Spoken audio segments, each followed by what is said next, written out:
introduction so she can talk. There are so many interesting things about her. She is an Upper East Side woman, and with that, I will turn it over to you.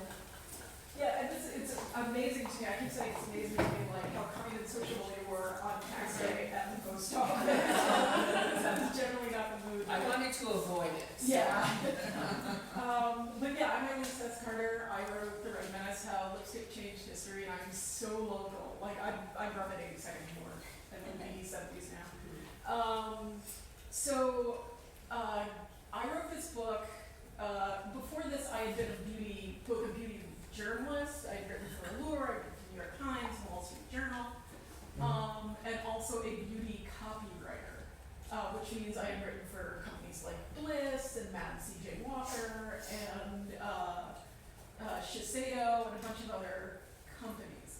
I still do that.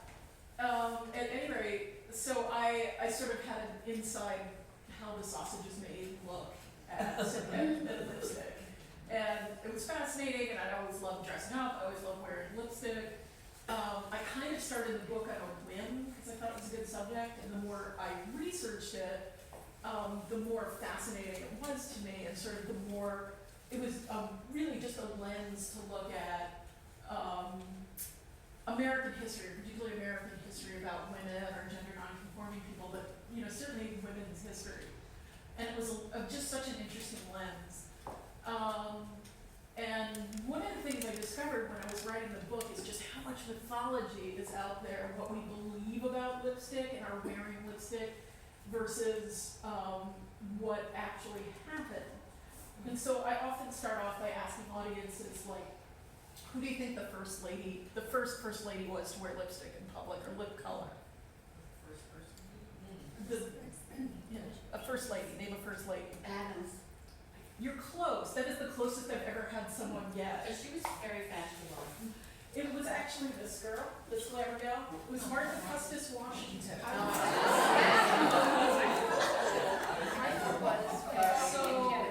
First lady. I was going to say. First lady, she made it. It was in color. She made it herself at home. I have the recipe for you.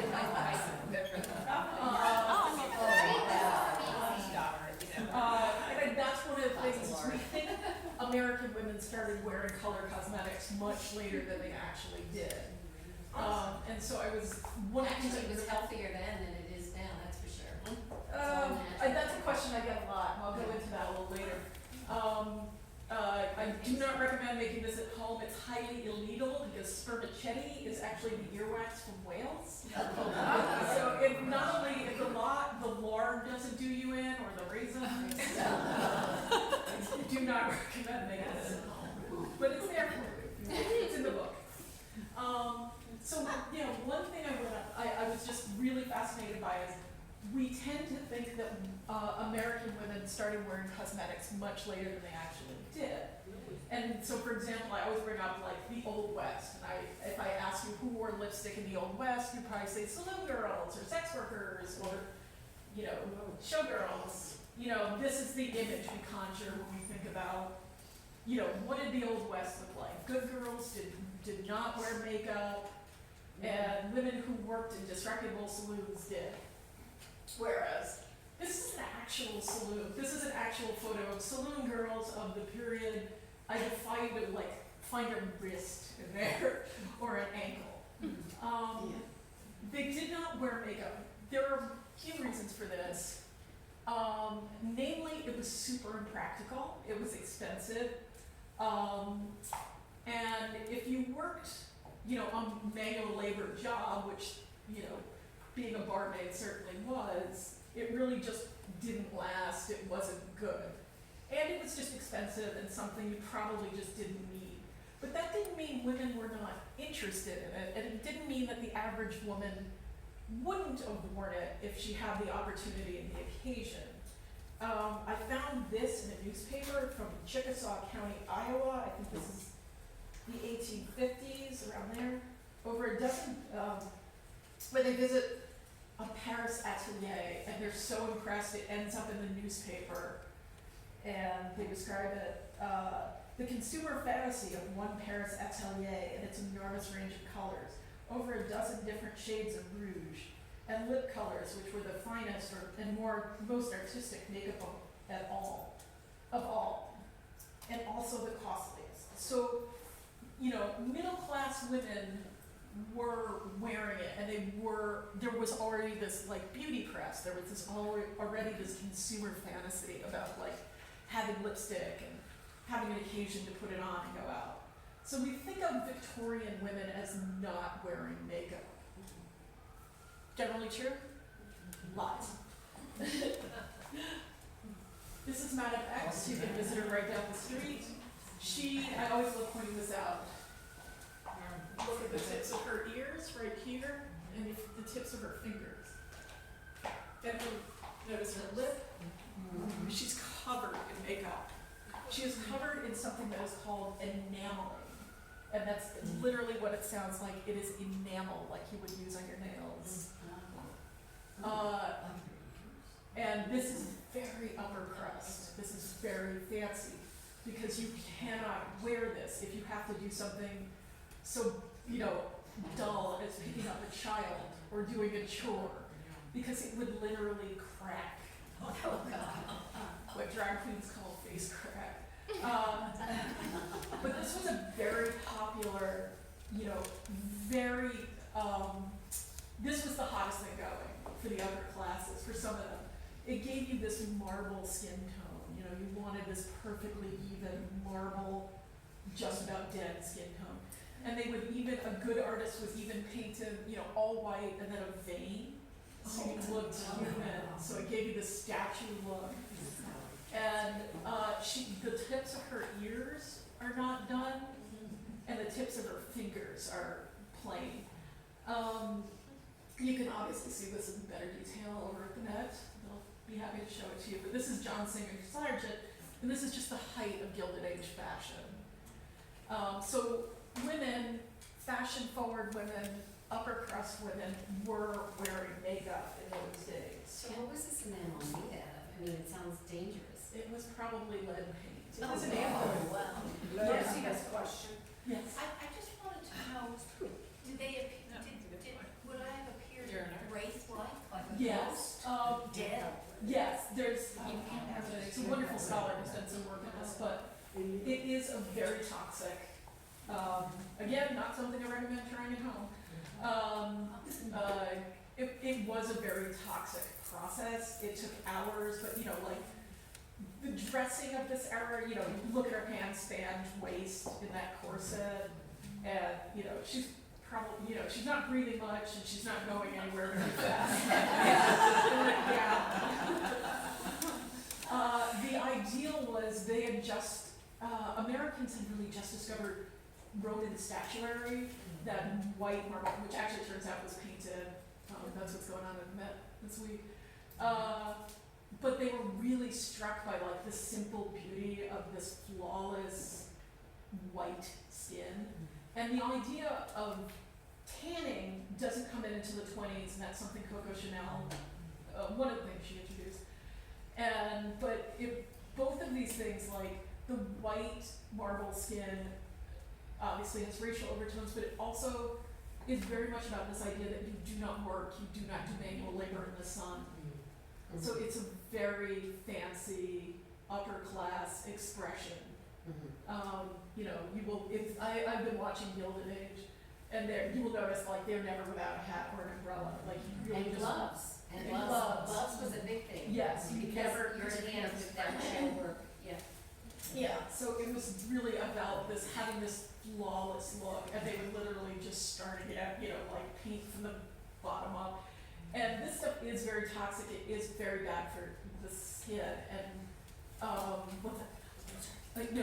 just to add that, one of the reasons generations were very wary of makeup has more to do with just how bad it was for your skin. Once you started painting, you really couldn't stop. So, yes, go ahead. This is probably just applied for portraits, right? No, It was every day. it was every day. This is Madame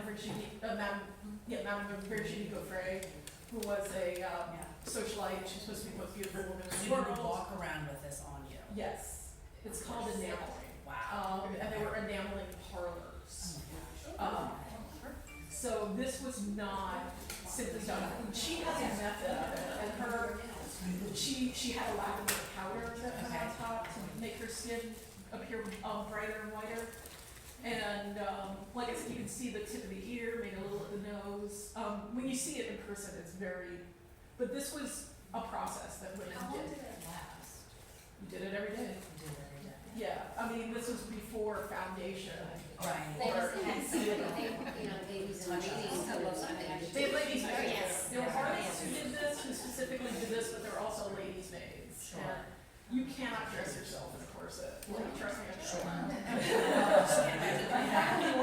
having spent hours wearing those, like, for various costuming reasons, like, to get that handstand waist, to get that tiny, all of this has to be done by someone else. These are the original eye maintenance drugs. Yeah. Another thing that's not new, the celebrity influencer. This is Lillian Russell. She was another Gilded Age beauty. She was an actress. She was known the world over. She's an actress and singer. She did light opera. She, as far as my research goes, she was the first celebrity endorsement of a cosmetic company I could find. And let's see, in 1885, she loaned her name to Parfumerie de Monte Cristo and a line of indelible natural rouge tints.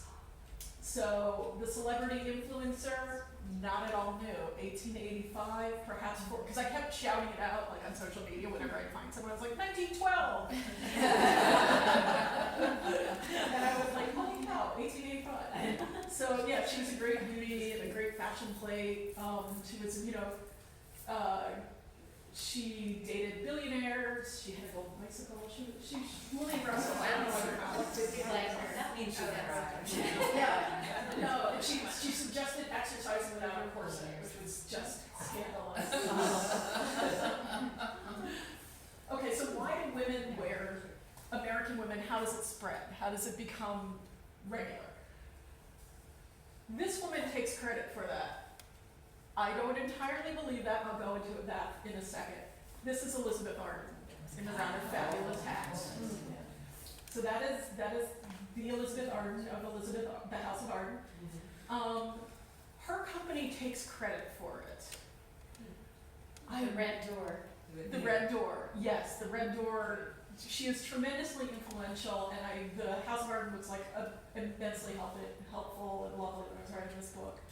I could not.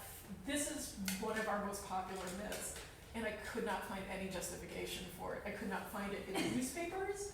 I could not find it in their archives. I could not find it anywhere. But she is credited to this day. This pops up like every election cycle with popularizing red lipstick and ensuring that middle-class women wore it with respectability. Because it is said that she gave it to the suffragists as they marched up Fifth Avenue demanding the vote.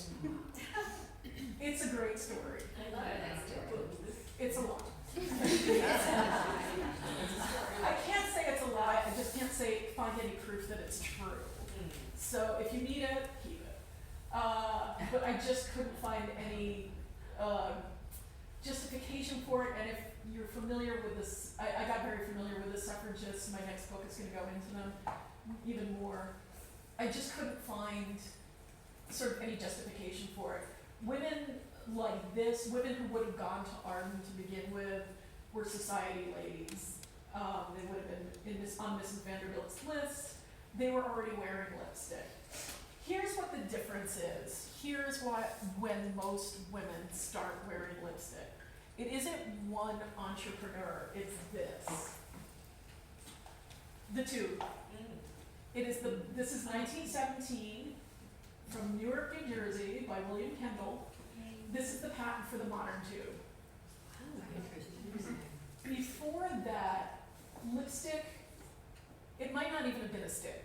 Lip color is probably a better word. It would have been very waxy, it would have melted. It was a boudoir item. It was part of your getting ready for the day. You didn't tell people about your pantaloons. You didn't tell people about your corsets or how you did your hair. It was Victorian women, that was all top secret stuff. There were some upper, middle class and upper class women who were wearing lipstick, but you put it on at home as part of your dressing ritual, and you didn't tell anyone about it. You just rolled out of bed in a corset with a hairdo. Just rolled out of bed like this. Like we do every day. So that hasn't changed much.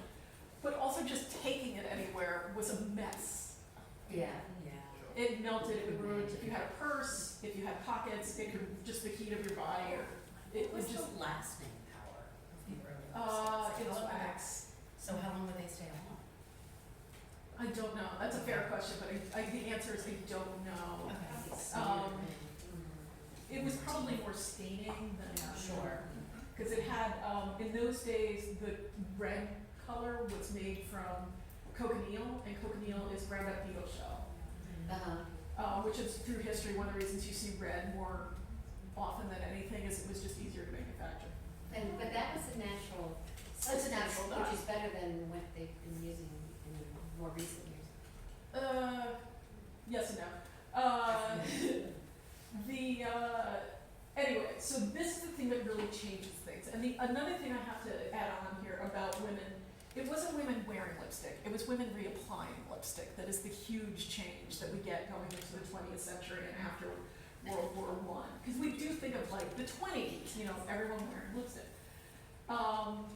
There just also weren't a lot of places until then for women to be in public. You weren't supposed to go out unchaperoned, it was unseemly.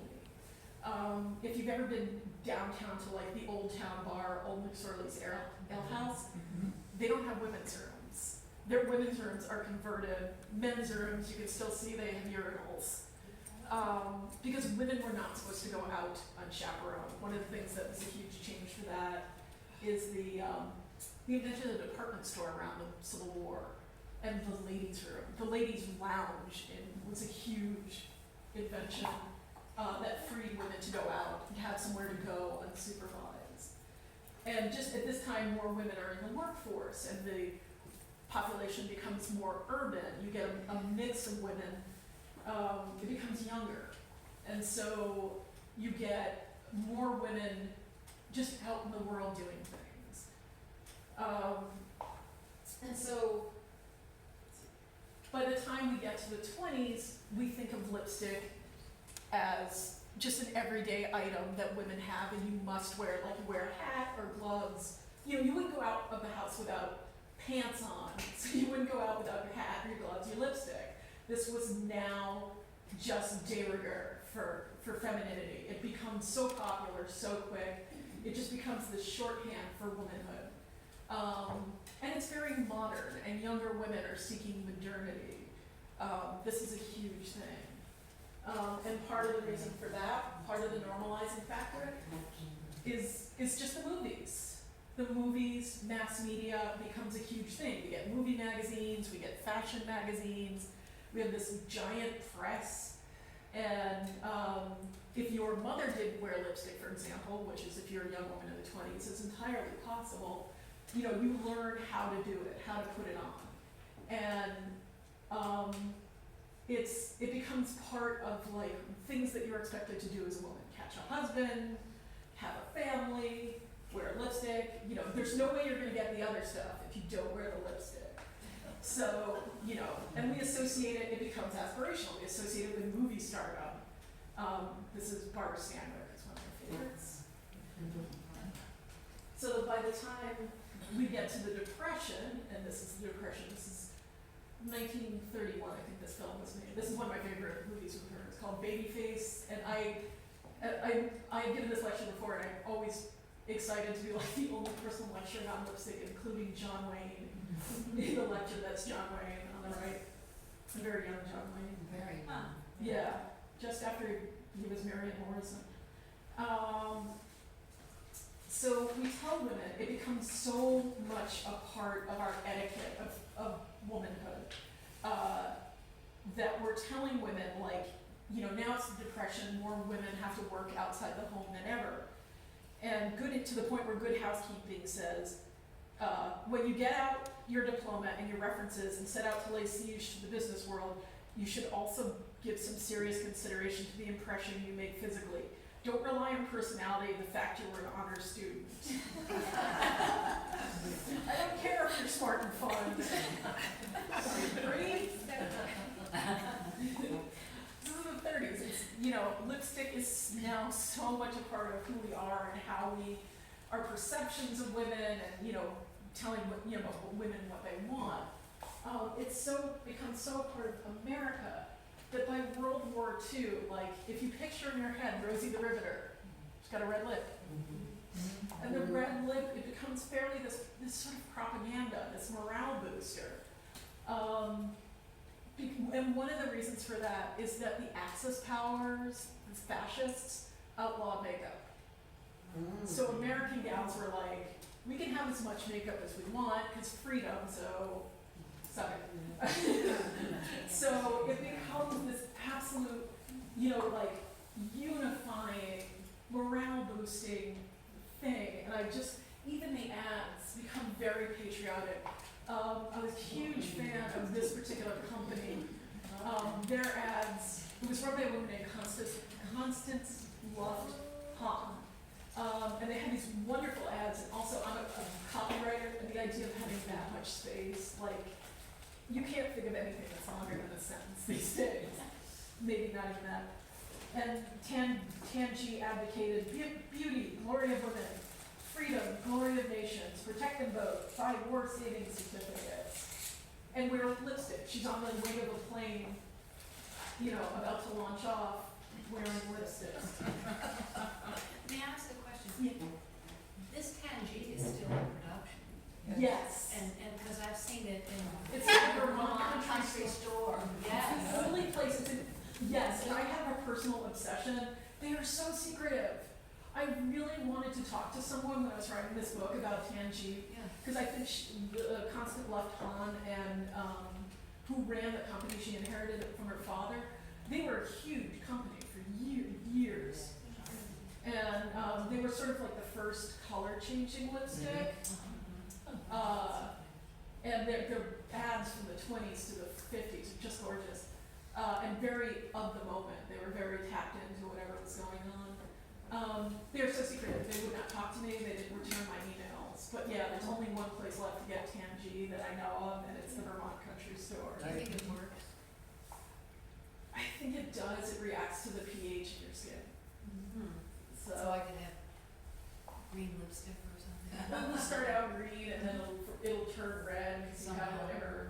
You need to send them a copy of your book. I know, I should. I could not get an answer. No, but then maybe they'll be sorry. Yeah. And I added this just for the occasion. This is special and unique to this talk.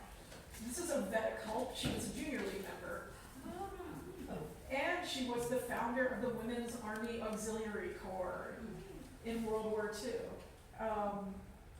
And so they asked her,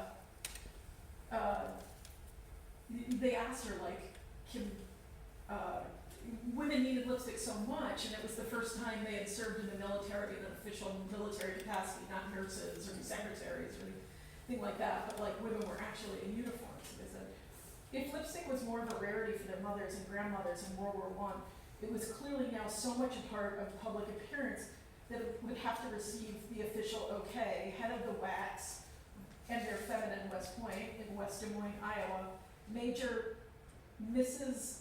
William P. Hobby, named Oveta Culp, had pressing questions waiting for her at the very announcement of FDR's creation of the program, and, not surprisingly, they followed a decidedly stereotypical line of inquiry.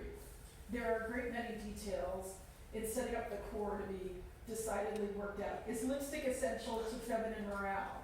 What is the correct military skirt length? What should the correct military skirt length be? What constitutes AWOL for whack? It turns out the answer to the first question was a resounding yes. History may record that World War II reached some kind of turning point today for Uncle Sam's nieces, having taken up the job of helping American victory, and the archives of the Army hold no previous report showing that the chiefs of staff and his assistant sat down to do a press conference in which the questions were, can a whack wear lipstick, color nail polish? They'll be able to use them if they're inconspicuous. So the answer was yes. This was the first question we asked about women in uniform, not like, will they be shot at? What are they gonna do? Where are we sending them? Just can they wear lipstick and nail polish? So America had already had sort of this lipstick as propaganda. And this is just a fun aside. By the time we get to the 50s, it becomes a part of the Cold War, the public fight of the Cold War. And if you read through all the magazines where someone, traveled to communist Russia was very rare in the 50s. It was very hard to get in and get out of in. That the first question journalists ask is, do they have lipstick in Russia? Like, women go as chess champions and physicists, and they're like, but did they have lipstick? And the answer's really not so much. They don't like it. They consider it American and tacky. To this point where this is a single shot gun that's in the collection at the Spy Museum, and it's called the Kiss of Death. It's hidden in a lipstick. So that's a great piece of Cold War memorabilia. So I'll end on this note. The other thing that we see in the 50s that is a massive change and is really more in line with the way that we think about lipstick is that it becomes a form of self-expression rather than, this is the color, wear it, you'll catch a man. Or people will talk about you if you don't. It becomes like, well, what do you like? And I think a lot of that kicks off with this particular ad. This is an ad for Revlon's Finer and Ice. And it has a questionnaire. The questionnaire is like very much, it has nothing to do with lipstick really. It's like, but what do you like? How do you see yourself? What is your lifestyle?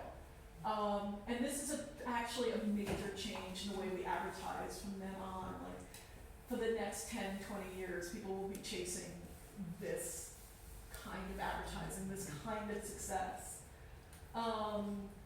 And that's the way we, when you go into buy a lipstick, you're like, what goes with my skin tone, but also, what do I feel like? And that is kind of a later selling point to it. Women were wearing lipstick for a long time. Women were not necessarily wearing lipstick for themselves, which is one of the major changes. And I think it's fascinating. I cut this a little short so I can answer questions. Just, to keep it kind of smooth, but I talk about the 60s and how there's a whole generation that rejects lipstick and they're not interested, and how do we sell to hippies? And so there's a whole interesting evolution. And then in the 70s, the makeup industry learns to speak feminism, and we get because I'm worth it, or because you're worth it, or because we're worth it. And it just becomes this declaration of self. In the 80s, we get, really the rise. I mean, there were always designer lipsticks. There was always Arden versus Revlon. But you really see that market segment and become, am I an earthy person, or am I a cutting edge technology person, or am I a fashion person? And then we get into the more current era with the way people consume via the internet. And one of my favorite things was reading the early things. It was like, nobody's ever going to buy makeup off the internet, which was adorably wrong.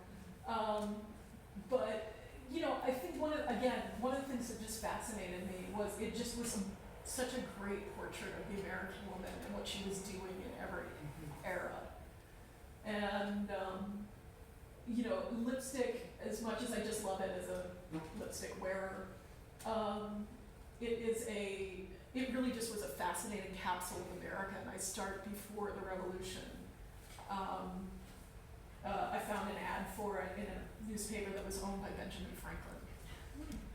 And so the research was fascinating to me, and I hope it's interesting to you, and I'm happy to answer any questions you have brought up.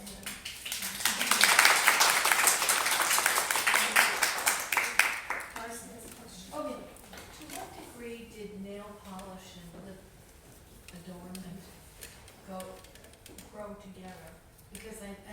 in some of your earlier ads that you put up there, with these Rosie the Riveter had red names. Yeah, Charles Robinson takes credit for that, but he actually founded Revlon out of spite, because he got fired from his job selling nail polish in the 20s.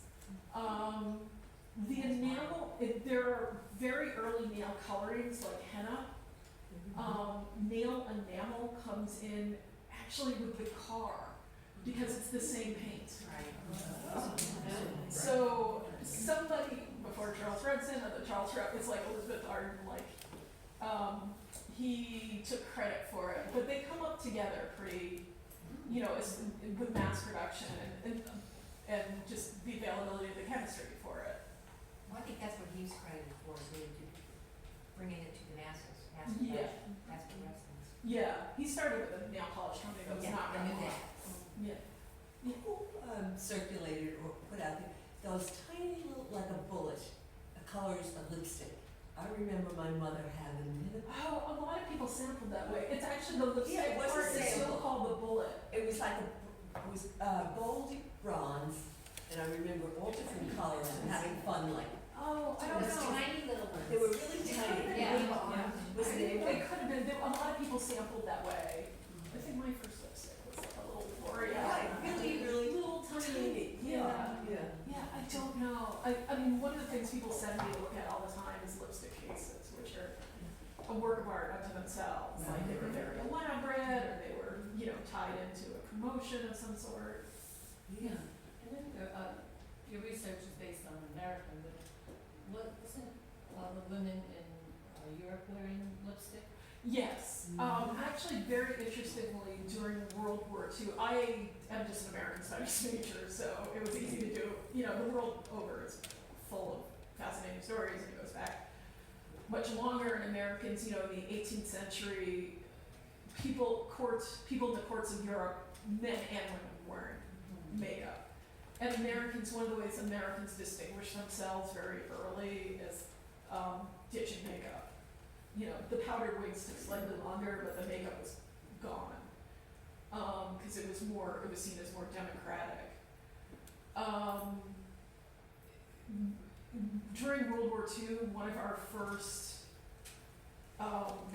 charity missions, or, you know, sort of helping our brothers and sisters overseas before we even entered the war, was sending British women lipstick through different charities.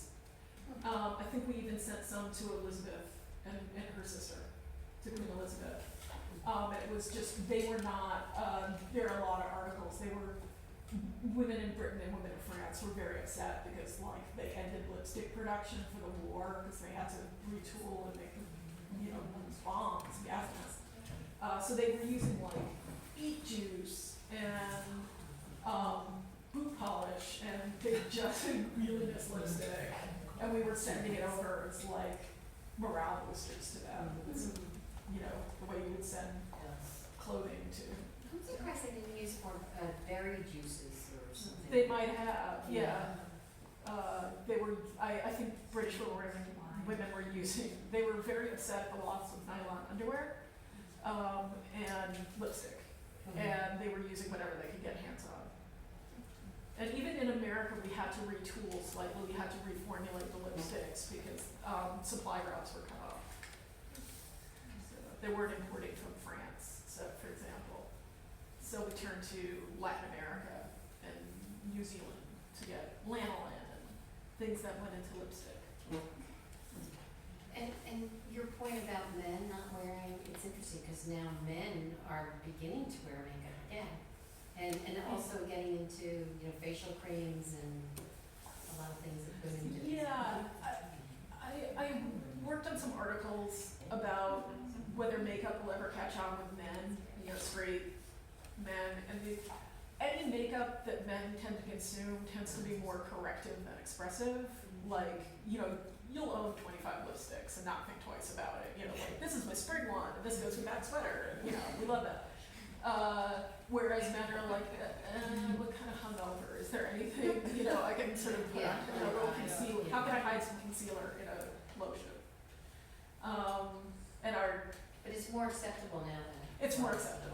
yeah, and the people are much more expressive, than they have been, but, yeah, I mean, it goes back and forth through history. Everyone wears makeup, no one wears makeup, men wear makeup, women wear makeup, you know, it's a lot of, depending on the time, place, and, ruling class, I would guess, and what's available. Yeah. How did the enamel come off the one on the ears? Were there Oh, she gaps didn't at paint all, up the or- ear. She No. did, that was on purpose. I guess did it you take it washed off. You know, I guess you could scrub it off, but, It would properly irritate the skin, and then there would be more makeup to cover. exactly, because I think one of the reasons, like, early generations were very averse to makeup, was it was so damaging to the skin, and there was no FDA, so Lord only knows what was in it. It was, you know, it could have a lot of lead in it. It could have any number of irritants in it. Talc, is really bad for you. And, you know, there were talc-based powders, and just, it was the Wild West, like, people made it in their bathtub, you know, it's basically bathtub gin of cosmetics, you know? Just, you know, cosmetics in general are not really regulated, and there have been a lot of color issues, like, women's, color ranges, especially in the red ranges. Generally speaking, modern cosmetics are very safe. There is some FDA approval, and there is some, there is a measure, and also that's just where the market is. There's, you know, having worked for a lot of beauty companies, there are two things they don't like, and one is liability, and the other is lawyers. Like, so they're very responsive. They've cleaned it up, Yeah, but there Yeah. was a period of time that it was a real issue. yeah, I mean, certainly during the 30s and 40s, I think during the war they found lipstick that was contaminated with selenium, which is highly toxic, and cancerous.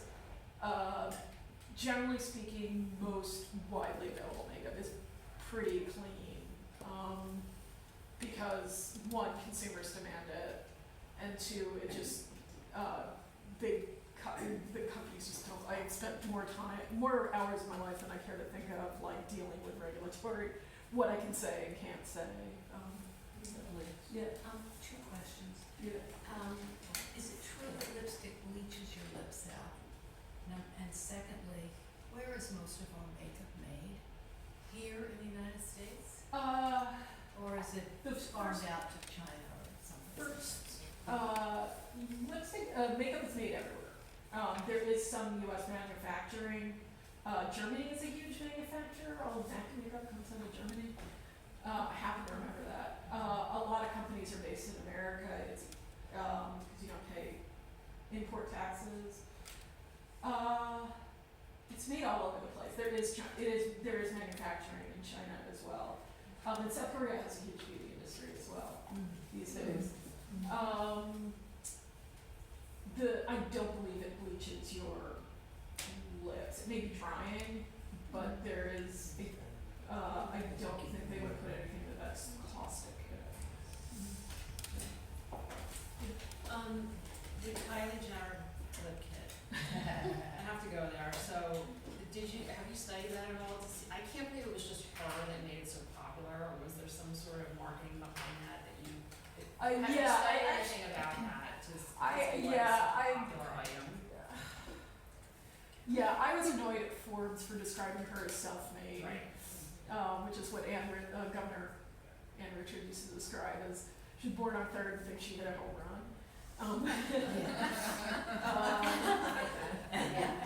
Yeah, like, I like that. yeah, it's, But I don't think it's just her though, there was something with the marketing and. oh, no, no, She- She was with ColourPop, wasn't it? no, no, No, she's a Kardashian they- Jenner. No, but ColourPop, the brand, was who she collaborated with to make the original kits. It could be. Yeah. You know, she was very well connected. So you think that's really what it was, because I didn't know if it had been innovative because it was online and it was so popular. I don't think so, and you know, honestly, I think that it was built around her because she was already somewhat of a celebrity. Yeah, Um, so nothing physical about the lip kit is nothing from what anybody innovative, does, no. right? I mean, I think it was just, once in a while you hit a color that people just love. Yeah. And I think it had a liner with it. Yeah. Oh, was And that that what it was- was? Yeah, I think they're- That was the difference. I think younger women just didn't know about the She's liner. checked And her that, out, just- so they yeah. got much bigger, and then she would overline them, like the old Lucille Wall tricks, right? Yeah, That's right. yeah, I mean, But I think the liner came with the palette, if I remember correctly. yeah, so it may be a slightly different packaging if you had never heard of the wood liner before. Right. I don't think she's particularly, I don't think she's particularly innovative. They are mentioned in the book just because it was such a phenomenon. And I object to the term self-made. So, in her case, but, which is not to say that, the beauty industry does have a really amazing and interesting track record of entrepreneurship among women and men. Yeah, other outsiders. Yeah, there's a story in there I was fascinated by, which is Hazel Bishop, who invented the first kiss-proof lipstick, and ended up losing her company in a proxy war because they're like, she's a woman, why should we listen to a lady?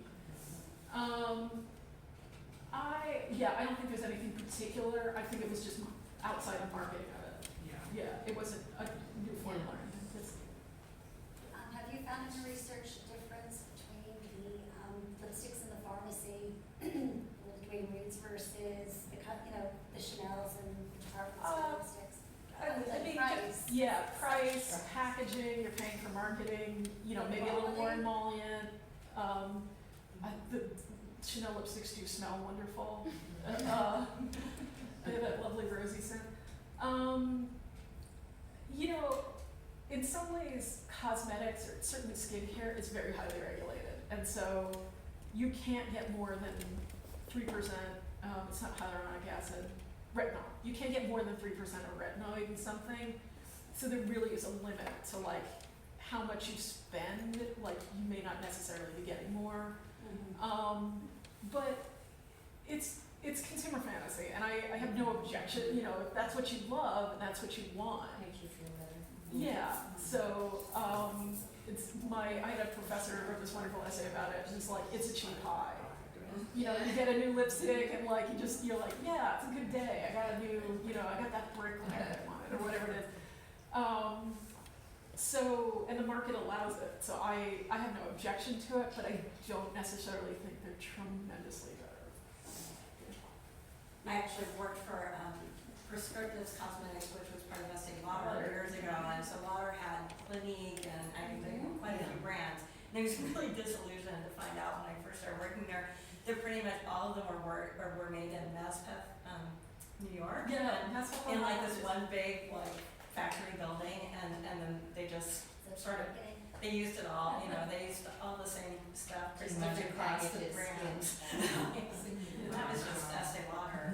Yeah, I know for a fact that Elizabeth Arden will just change the names, and it might be the lipstick that your grandma wore, and it was like Montezuma Red, and now they changed the name, and it's something else that's more modern. But it's the exact same shade. It's the exact same formulation. Well, there's a lot of marketing and packaging, whatever. Yeah. And also the psychology of it. Yeah, I think people who have always done very well in the beauty industry are people who've really figured out how to tap into a want. Yeah. And, again, I go back to Hazel Bishop because I just loved her story, but she invented the first kiss-proof lipstick, which lasted a long time. And she was like, women are busy working and being moms and doing all their stuff, and it would be great if you didn't have to reapply your lipstick all the time. They're still working on that. Yeah, and she was a chemist. She had studied chemistry at Barnard, and she worked for the dermatologist that founded Almay. She worked for a vacuum company. She worked for Standard Oil. She was not a beauty person, but she saw this need, and for a while she controlled almost 25% of the American market. So, I'm sorry. Oh, so my nana used to sell Mary Kay, and Yeah. so Was that the first like way that women were able to get it from not a department store and start getting it from like? It might have been, and I didn't go too deep. I used to work for Avon as a copywriter, so I haven't certainly like. Remember the Avon lady? Yeah, Yeah. no, I remember Mary Kay. My friends were from. I had friends from Dallas in college, and their moms were going for the pink Yeah, Cadillac. she had like a career. She had the pink car, the whole thing. There was a story I found I just was not at all aware of when I researched the book, which is next to Mary Kay. There was an equivalent sales model from a company called Lucky Heart Cosmetics, except it was for women of color. And in the days when stores were segregated, it allowed them to get lipsticks that were designed for them, that matched more skin tones, and it kept, they didn't have to go into a store that might not want them. And it was such I had no idea, and I was fascinated to find out, like, there's a whole equivalent to Mary Kay and Avon for women of color in America, which still exists in a smaller form. And they gave me a picture for the book, but I was fascinated by that, and I was like, oh, I didn't realize. But yeah, those were very empowering for women, because it allowed them to bring in an income and still raise families and do sales. Get a pink Cadillac. And get a pink Cadillac. They had also that. And they had all sorts of like nifty things you could win. So thank you so much, and I think, so Lisa said that she would kindly sign your copy of the book. You each have a copy of the book. Cocktails upstairs if anybody wants. There's some leftover scones and desserts if anybody wants. And I wanted to just thank King's Carriage House, Liz King, who's a sustaining member of the League, King's Carriage House on East 82nd for the tea, which was fabulous. And apologies for the paper, but the League doesn't have China anymore, long story. But anyway, I hope everybody enjoyed themselves. I do want to say something, and a big thank you to Cindy Plant. Cindy was on this immediately on this topic, like way back in the spring. When Yes. you mentioned I your held tight to this topic. And Cindy really forged ahead and made sure that we had all these nice details with like napkins and all of that, because it was really a learning process. This is the first in-person salon we've had for quite some time. Yeah. So thank you, Elise,